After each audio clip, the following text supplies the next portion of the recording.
Uma marca cujo grande ícone atemporal é um clássico com motor 6 cilindros em linha, 3.8 e tripla carburação SU, e que até hoje utiliza compressor mecânico seus motores V6 e V8. Imagine, da noite para o dia resolve fazer um SUV elétrico. Se você se lembra da história e das desventuras da Lucas Electric, o Prince of Darkness, ou o Príncipe da Escuridão, como é conhecido entre os britânicos, você poderia achar que essa história que eu acabei de contar é um sketch do Monty Python, mas é muito sério, ainda que tenha esse pequeno traço de ironia britânica.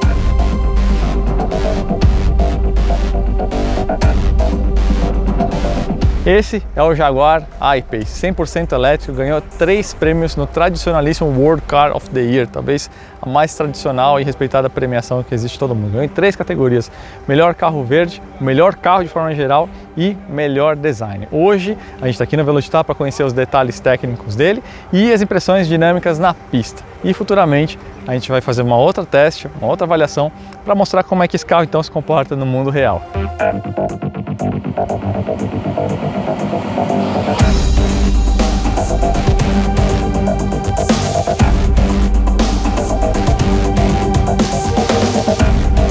Aqui no Brasil, o I-Pace foi posicionado ao lado do F-Pace V6 Supercharger, o carro de 442 mil. O I-Pace ele sai a partir de R$ 437 mil, mas as primeiras unidades estão saindo a R$ 449 mil, porque estão sendo equipadas com 3 equipamentos: rodas aro 20, teto solar panorâmico e smartphone pack. Uma curiosidade é que esse carro aqui nasce no mesmo berçário do Toyota Supra, a planta multimarcas de Magna Steyr, na Suíça. O pessoal da Jaguar comentou com a gente que o I-Pace nasceu de uma folha em branco. Ele não compartilha a plataforma com nenhum outro modelo das marcas Jaguar e Land Rover, justamente porque os requisitos são muito diferentes. Em primeiro lugar, a gente tem a bateria instalada aqui no assoalho, são 600 kg de bateria aqui na linha do assoalho, centro de gravidade bem baixo. E a gente tem 2 motores, um localizado aqui atrás e outro na frente, só que são motores muito, mas muito compactos, cada um deles aí pesa mais ou menos 40 quilos e a posição deles é extremamente baixa, mais baixa que até mesmo o motor boxer, porque eles ficam concêntricos, né, alinhados com a árvore de transmissão. Então com isso aí você tem um conceito de veículo muito diferente, e aí você utilizar uma plataforma, sei lá, por exemplo, de um SUV da Jaguar ou da Land Rover, você não aproveitaria o potencial que esse conceito permite. Então se você olhar, a cabine avança muito para cá para frente e ela vai bem até aqui atrás. Toda essa parte de assoalho é completamente diferente de um carro a combustão, justamente porque os requisitos em termos de espaço para motor, eixo cardan e transmissão não existem mais. O calcanhar de Aquiles de todo veículo elétrico, pelo menos os fabricados até hoje, é a questão do peso, da massa, e aqui infelizmente não é diferente ainda. A gente tem aqui 2,2 toneladas, é uma massa comparável diretamente, por exemplo, a um S63 AMG ou a um Range Rover Sport, mas vale tomar nota de uma coisa: aqui a massa está super baixa, como eu falei, os 600 kg da bateria estão aqui na linha do assoalho, os motores também ficam muito baixos e a distribuição de massa é perfeita. A gente tem 50% da massa no eixo da frente, 50% no eixo traseiro. Se a parte estrutural desse carro utiliza um conceito completamente novo, na parte de suspensão eles utilizaram o que tinha de melhor na casa, não em termos de compartilhamento de componentes, mas sim em termos de concepção, de arquitetura. Então aqui a gente tem uma suspensão duplo ar na dianteira, que é muito bom para você ter um controle de cambagem, muito melhor que o McPherson, por exemplo. E atrás eles usam o sistema Integral Link, muito utilizado pela BMW, pela própria Jaguar Land Rover, e o novo Mustang também tem. A grande vantagem do Integral Link é dividir um pouco melhor as forças atuantes aí na suspensão. Então o Integral Link ele cuida mais da variação de convergência, e aí os braços, né, principais, que seriam, a gente chama de bandeja, né, ficam mais com a função de realmente controlar a variação de cambagem nas curvas. Então é um sistema bastante eficaz. Vou dar uma olhadinha agora na parte de design. Lembra que eu comentei com vocês que essa plataforma é bem diferente em relação à concepção da cabine, como ela é mais longa? Olha como a proporção desse veículo é bem específica. Esse carro aqui é apenas 5 centímetros mais curto que o F-Pace, mas se a gente olhar o entre-eixos desse carro, 2,99. Pra vocês terem uma ideia, esses 3 metros de entre-eixos são 8 centímetros a mais do que o Range Rover Sport. Então é um veículo de proporções muito específicas. Dá uma olhada como que os balanços são curtos, né? E aí quando a gente consegue olhar ele com mais atenção, vocês vão ver algumas coisas interessantes. A Jaguar fala numa inspiração em específico de um modelo conceitual que eles criaram alguns anos atrás, o CX-75, e dá pra gente ver um pouquinho de inspiração realmente, por exemplo, nessa parte aqui dessas tomadas de ar aqui e nessa própria silhueta que vai se desenhando aqui, né? Mas quando a gente olha com essa atenção esse músculo e essa lanterna traseira aqui, é impossível, por exemplo, não pensar no F-Type. Na parte da dianteira, por outro lado, a gente tem uma inspiração aí na família F, né? XF, F-Pace, tem bastante elementos de design aí. Aliás, uma curiosidade aqui na frente é que a Jaguar optou em preservar a grade, que não seria necessária no veículo elétrico. Então, na verdade, é uma grade estética, né? Ela é fechada, ela é selada, mas se você olhar com atenção aqui, ela entra nessa parte. Então a gente tem um escoador aerodinâmico aqui, veja minha mão entrando aqui, e o ar sai por aqui. Então a gente tem uma sensível redução de área frontal aqui, então tem um ganho de aerodinâmica. Aliás, o coeficiente aerodinâmico para um carro dessa proporção é muito bom, de 0,29. E aí quando você olha a silhueta desse carro, ele combina muita coisa, né? Então esse trecho em especial, né, eles se inspiraram no CX-75, uma coisa meio de carro exótico. Se olhar essa seção só aqui, com esse para-brisa se encaixando aqui, uma coisa meio de protótipo da década de 80 e 90, né? Mas ele também é meio hatch, ele é meio coupé, meio sedã, meio SUV. É realmente uma salada, mas que ficou muito harmônica. Então, não à toa que o carro ganhou realmente o prêmio de design do ano, porque ele conseguiu quase criar uma concepção nova de estilo de carroceria, reinventando essa questão de habitáculo, como a gente tinha falado. Agora, um detalhe interessante, muito utilizado no design hoje, é justamente esse arremate aqui na lateral, que deixa a lateral mais esguia, principalmente quando a gente combina com essas ondas, né, formadas aqui pelos músculos do paralama. Então isso aproxima aquele conceito do CX-75, que é um carro muito mais esguio, né, do que esse aqui. Ele desvia seu olhar para essa seção aqui, isso daqui acaba sobrando e é por isso que ele parece ainda mais esguio do que realmente é. Vamos dar uma olhadinha no motor dianteiro do I-Pace. Não, vocês não vão ver o motor dianteiro. Aqui a gente tem o cabo de recarga, um pequeno porta-objetos aqui, lembrando que a gente tem um porta-malas bem grande lá atrás, mas o motor fica escondido aqui. Quem é dono de Porsche Boxster já está acostumado a ter um carro que você não consegue ver o motor, né? Mas acredite, aqui embaixo dessa capa plástica, na altura do eixo, a gente tem um motor. Cada um desses motores gera 200 cavalos e 35,5 kgfm de torque. Se a gente se guiar aí pelo torque, é como se tivesse um motor de Golf GTI na frente e outro atrás, né? O Golf GTI tem uma potência maior, mas em termos de torque está bem parecido. Então isso dá uma ideia do poder de aceleração. Virtualmente, somando os dois aqui, a gente tem 400 cavalos e para lá de 70 kg de torque. 0 a 100 segundos em 4,8 segundos e máxima limitada eletronicamente a 200 km por hora. Mas uma parte que é muito interessante é justamente a questão de balanço dinâmico. Pensa comigo, você tem um motor elétrico, entrega de torque instantânea na frente e outro atrás. Isso significa que a Jaguar consegue trabalhar aqui para você ter um balanço dinâmico sendo trabalhado o tempo inteiro, mais ou menos que nem o Nissan GT-R, mas de uma forma muito mais imediata. Então, por exemplo, numa saída de curva, se você tiver uma programação mais esportiva, ele pode jogar mais torque para as rodas traseiras. Lembrando que esse carro aqui, a proposta dele é meio SUV, meio esportivo, mas não é um carro super esportivo. Mas todas as possibilidades de controle dinâmico você ganha com esses motores elétricos nessa concepção. Agora vamos dar uma olhadinha rápida no interior da I-Pace, lembrando que a gente vai poder olhar esse carro com muito mais calma num teste de mundo real que a gente vai fazer futuramente. Aqui dentro a gente tem um conceito que lembra de leve a arquitetura básica do F-Type, no sentido de que você tem um duplo cockpit, né? Esse console central faz bem o papel de separar aqui o cockpit do piloto e do copiloto, do passageiro, né? Mas o tema é completamente diferente em termos de design, né? Como a Jaguar quer que isso aqui seja referência futura, então a gente tem aqui, vamos dizer, um novo step, né? Um novo degrau em concepção de design. Então, só lembra de leve, mas quando você olha a intenção nos detalhes, realmente é algo novo. Todo veículo elétrico usa e abusa de superfícies touchscreen, né? E aqui não poderia ser diferente. Então, por exemplo, nessa parte aqui de sistema multimídia e climatização, a gente tem uma tela aqui embaixo, né? Agora, uma coisa interessante que eu gostei bastante é que o controle de climatização é por meio de botões, porque o sistema touch ele tem uma desvantagem, ele exige a sua atenção visual. Então você está dirigindo, a última coisa que você quer é ficar procurando um negócio que você não consegue sentir, que é o problema do touch, né? Então aí, nesse sentido, os botões funcionam melhor.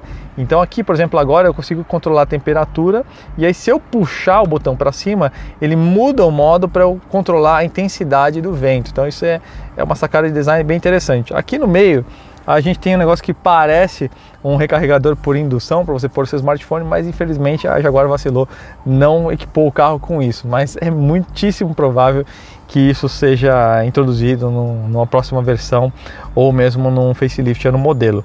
O Console vazado, né, é um elemento muito utilizado em design hoje em dia, mas de forma geral é uma cabine bastante saborosa, né? Ela não tem aquela coisa insípida que alguns veículos elétricos possuem. Quando a gente olha daqui para trás, a parte de bancos, né, aí é realmente totalmente Jaguar, né? Esse estilo de costura dupla contrastante, couro perfurado, os apoios laterais aqui até que bem generosos para o veículo dessa categoria. Aliás, lembrei, olhando aqui para cima do teto solar panorâmico, ele é diferente porque não tem nenhum tipo de cobertura, tá? Ele fica permanentemente transparente, só que aí ele tem uma proteção infravermelho, e vocês podem ver que agora, nesse momento, inclusive, ele está um pouco mais escuro. Então, não se preocupe em relação à temperatura pelo fato de você não conseguir cobrir. Falando sobre espaço traseiro, eis aí uma surpresa não tão boa, na minha opinião, que é o seguinte: o carro tem 3 metros de entre-eixos praticamente, né? Entre-eixos de um Durango, maior que um Range Rover Sport, mas o espaço traseiro do passageiro não reflete todo esse espaço. É um veículo espaçoso, sem dúvida nenhuma, eu tenho 1,82 m e tá ok, sobra espaço para meus joelhos, mas eu esperava um latifúndio de espaço com um entre-eixos tão grande, pelo menos eu esperava isso. Mas eu aposto que vocês estão tão curiosos quanto eu para ver como é que é a dinâmica desse carro na pista, e é exatamente o que a gente vai ver agora. Provavelmente o test drive mais silencioso que vocês já viram aqui no Flatout.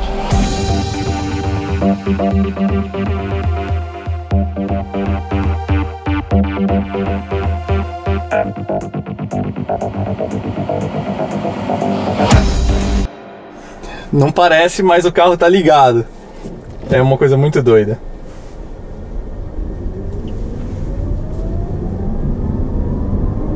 Eu não sei nem se o nosso microfone, não sei se nem da GoPro ou da câmera que o Felipe está me filmando, consegue captar o zunido, porque é muito baixo. É um ruído de alta frequência, mas ele é muito silencioso. De fato, nesse momento eu escuto muito mais a rolagem dos pneus. É uma coisa interessante isso, porque até isso muda a concepção de projeto de veículo, porque agora outros ruídos, como o vento, o barulho dos pneus e até do limpador de para-brisa começam a influir muito, porque é muito silêncio a bordo. Olha só.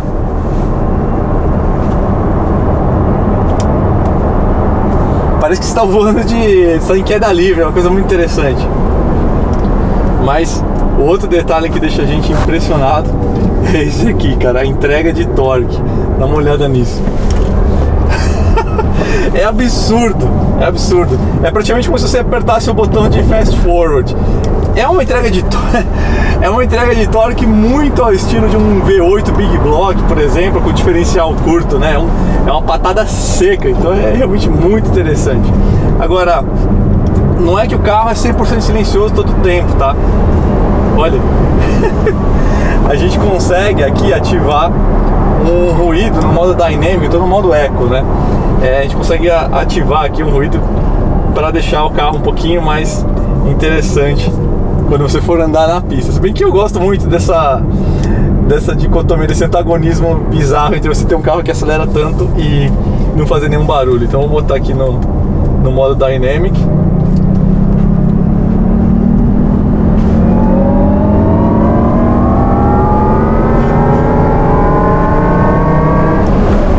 Meio Jetsons, né? Muito interessante. E aqui, por exemplo, nesse tequinho aqui de reta que a gente dá uma acelerada aqui, ele engole a distância muito rápido, cara. É tipo 70 kg de torque, né? Se a gente somar aí os 35 kg teóricos aí de cada motor e os 400 cavalos, mas a entrega é muito, mas muito seca. Então é muito interessante mesmo. E uma outra coisa que é muito interessante aqui é a parte de torque vectoring, né? A gente tem um veículo aqui de 2 toneladas, mas o peso está todo lá embaixo, né? 600 kg de bateria, a gente falei, está no nível do assoalho. Então não é como se fosse um carro de 2 toneladas. É um carro de 2,2 toneladas, mas com uma dinâmica completamente diferente. Então realmente é muito curioso, muito interessante mesmo. Vou fazer uma volta aqui de forma bem respeitosa aqui com o carro, mas só para vocês sentirem, ó, o torque vectoring atuando. Aí que o controle de estabilidade segura um pouquinho, né? Ele tá ativado. Mas, cara, que tocada interessante que esse carro tem. E é muita força. Eu te falo que a única parte que eu não gosto muito, que é algo meio inerente a carros elétricos, é o feeling do pedal de freio. Porque a gente não tem o freio motor aqui. E a própria atuação do pedal de freio fica meio que sem apoio, né? Então ele acaba tendo muito curso, você fica numa relação meio desprendida em relação ao que o freio está fazendo e o que o pedal está fazendo. Então isso requer uma curva de aprendizado um pouco mais específica. Não é tão fácil de você pegar a mão disso, mas depois de um tempinho você já pega com mais naturalidade. Cara, não parece um carro de 2 toneladas posto 200, nem ferrando. A forma que ele é puxado pra dentro, nem parece inclusive um carro com 3 metros de entre-eixos. Entre-eixos de um SUV da Dodge, por exemplo, tem 3 metros de entre-eixos, né? E freia muito bem também, então realmente é muito interessante a dinâmica do carro. Esse trecho aqui é uma coisa muito interessante, porque como é que um carro desse peso, com os caras conseguiram, e alto inclusive, fazer ele contornar assim, ó. Atuação Torque Vectoring aqui, né? Eu pisei e fiz um pouquinho de trail brake e a traseira escorregou um pouquinho de leve, né? Então é muito interessante, realmente é uma experiência muito doida. Eu fico até na dúvida que eu gosto mais de andar com esse ruído ou com ele totalmente silencioso. Meio Jetsons, né? Esse ronco, mas que experiência diferente. Não é um carro esporte, né? Não é um carro para você fazer track day, mas é uma experiência muito interessante de você fazer, porque é muito antagonismo, né? Um carro alto, longo, pesado, dobrando a física, não fazendo barulho, com essa entrega de torque absurda, né? Olha, eu consigo ver a frente levantando, cara, como se fosse um muscle car de antigamente, de tanto torque que ele entrega. Então realmente, putz, é intrigante no mínimo. É um veículo muito, muito interessante. E aí fica sempre aquele pensamento que é o seguinte: se os caras conseguirem evoluir essa questão do projeto das baterias para deixar tudo mais leve, eu fico imaginando como é que ficaria um super esportivo com essa entrega de torque absurdo, esse CG mais baixo, mas um carro já concebido para ter o CG lá embaixo, né? Já pensou como é que fica? Então é aí que a gente vê aquele conceito da Volkswagen batendo recorde atrás de recorde, já tem um pequeno indício disso, né? Então, interessante mesmo. É um torque muito absurdo.